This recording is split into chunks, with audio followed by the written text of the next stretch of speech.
it's that time of the year again. My Premier League predictions ahead of the season, which starts in earnest on Friday night. As always, bottom three, and then work ourselves up to top four. So let's crack on. Now, the first team I'm going to put in the bottom three is going to be Ipswich Town. Now, last time they were in the Premier League was in 2002. Their last game was a 5-0 hammering at Anfield. On the final day of the season, incidentally, that's Ipswich's first game. I don't think Kieran McKenna has had the praise he actually deserves. I mean, he led Ipswich to 2 back-to-back promotions, and they've had so many managers conveyor belt of them over the years. They had Mick McCarthy, Paul Lambert, and they couldn't get Ipswich out of League One. But then Kieran McKenna come in, and he did exactly that. And he's earned the respect. It was very brave of him to leave Man United for pastures new, to pursue a new challenge. But I think he's done exceptionally well. Ipswich just signed a couple of players. And what people don't realise about McKenna is he got an injury when he was a young player. He then went to Spurs. He did a little bit of coaching. And then, obviously, he was with Mourinho and then Ole Gunnar Solskjaer at Man United Football Club. So he does deserve praise. You know, he was a better manager than Gary Neville was for the short time he was. It's all about picking the right club. And he did that, and he's worked wonders. But I don't see them getting enough points. And their stay for me is going to be short-lived, and it will only be for one season only. So, they're first to get relegated for me. Next is going to be Leicester. Now I know Leicester City, have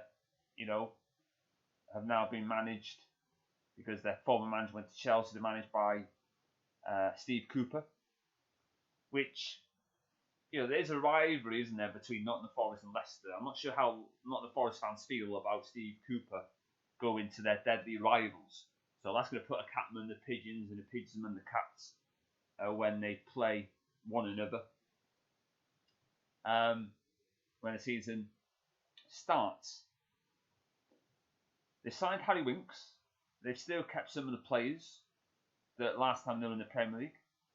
Jamie Vardy, to name but one. Their home form will be very important. Steve Cooper's got bags of experience. So maybe I'm being a little bit harsh on Leicester. But they could get relegated, but, it could only be, a couple of points in it. That sort of thing. But Steve Cooper did save Nottingham Forest. He did an incredible job there, despite buying, having loads of players at his disposal. Buying players left, right and centre, here and everywhere, from leagues and clubs you probably never heard of. He did a good job, and I think he will do a good job at Leicester, but I don't think they've got the quality required to go the long haul, stay in pursuit of the chasing pack, and make an impression. So, for me, they're going straight back down. And finally,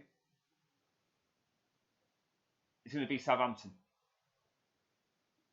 Now, Southampton, they sold Che Adams. They won the playoff final. They've got Russell Martin, who incidentally has been relegated not once but twice as a player. And I think he'll now get relegated for the first ever time as a manager, which is unfortunate for him. Southampton. I think Southampton have brought back a player that was there previous on loan. But again, it's just, have they spent enough money? Do they have the quality? And Russell Martin isn't a good manager. He's never managed in the Premier League, so that will be a struggle for him. You know, but it's going to be very difficult for them.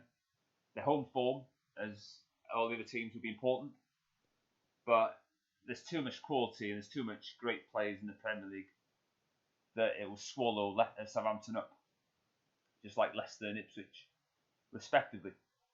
So my bottom three would be Ipswich, Leicester, Southampton. An obvious pick, but that's the way the cookie crumbles. Now on to top four. Now, fourth place.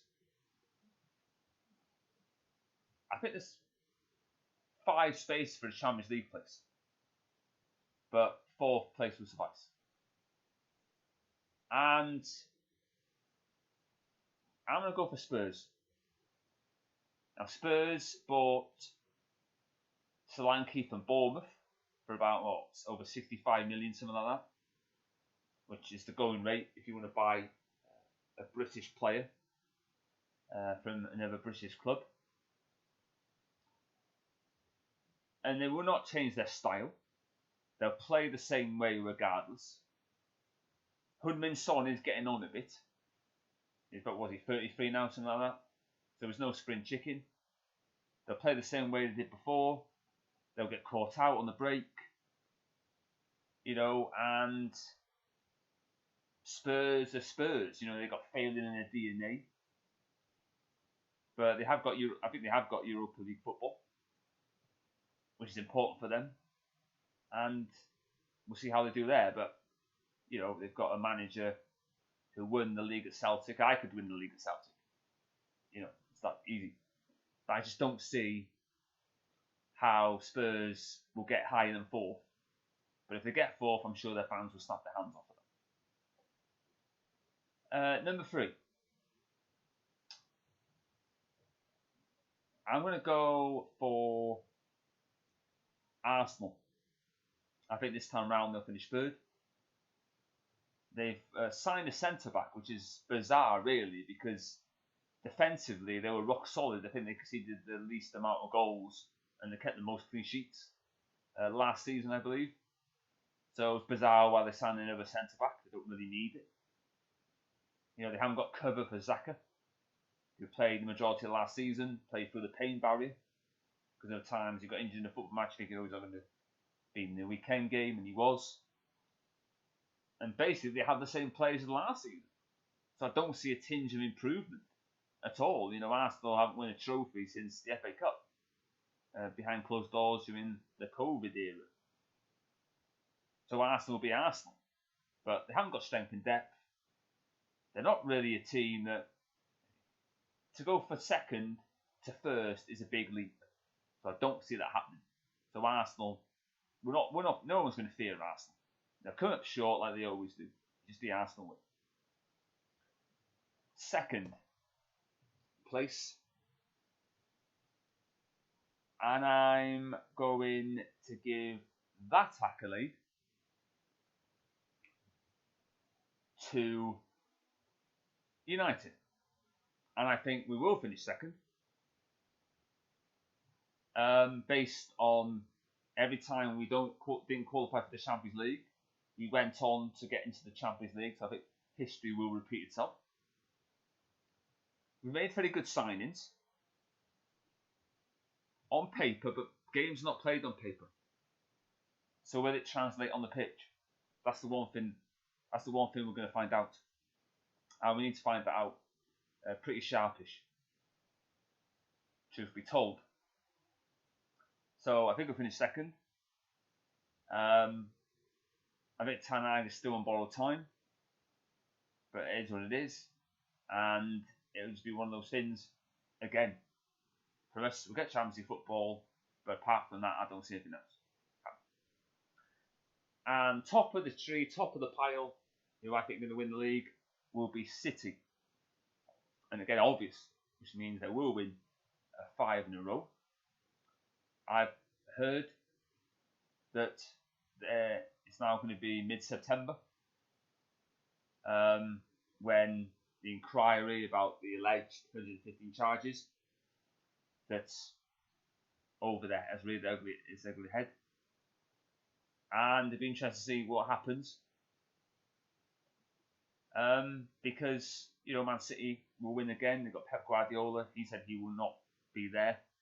But he said so many times he's not going to do a Roy Hodgson and be a manager when he's 70. Pep won't do that. But what I like about Pep Guardiola is if he's still winning, he'll still be there. And I like that. He was thinking with Juventus a couple of years ago. He said, admittedly, in a press conference, he's not going to go to Juventus. He's going to stay at Man City, and he was true to his word. I thought last season they were weakened, selling Mahrez and letting Gundogan go on a free. I thought was bizarre. I think getting rid of Julian Alvarez is bizarre. I don't know what's going on there, because if Haaland gets injured, which he did last season, for chunks of it, they're going to have to play Phil Foden as a false nine. And I don't think this season that's going to be enough. It'll be enough for them to win the league, but I don't think it will be the gap they won it last season. I think it could be shorter than that. So I'm not really scared of City. I think that they're a good team, well-oiled machine, but I do think those charges will, if they do get found guilty, it won't be plain sailing for them, and they'll get criticism. But maybe they'll come out squeaky clean. Who knows? They seem confident, and people don't remember this. But back in about 2008-2009 season, to comply with financial fair play, right?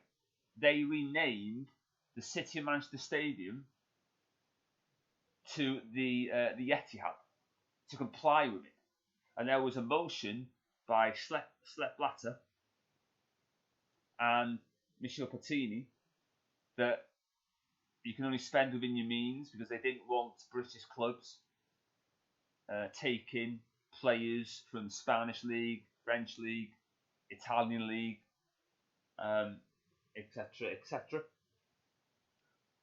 And how you make the Premier League great is having the best players. If you haven't got the best players in the Premier League, you're screwed. So if Man City do get relegated, I don't know why people would celebrate that. I just don't understand that, because then it won't happen. So that's what I should go for. Recap: bottom three: Ipswich, Leicester, Southampton. Top four: Spurs, Arsenal, United, and Man City.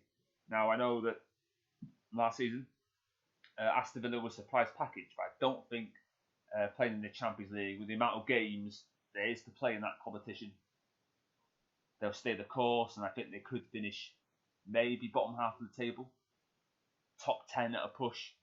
But yeah, I don't think they'll be in the top four. Newcastle, forget about it. Newcastle will not get into the Champions League. They gave it the big one last season. Oh, we finished above you, man. We didn't actually finish above us, did you? I mean, you finished level on points with us. In terms of goal difference, yeah. But in terms of points tally, there's no difference there really, is there, whatsoever. So he didn't finish above us. You know what I mean? So, and we did win the FA Cup, which meant that we stopped you getting Champions League, Europa League football. So that was good. But he didn't finish above us. No chance. Because when we finished fourth with Louis van Gaal, joint fourth with Man City when they had Pellegrini, we didn't finish above them. We was level on points with them. So it doesn't count as far as I'm concerned. So still, you haven't finished above us in terms of points tally, because we have the same tally, same points tally, right? And I know that Newcastle fans can't keep our name out of their mouths, and they'll probably do that again this season. But anyway, that's my predictions ahead of the season, which starts on Friday evening.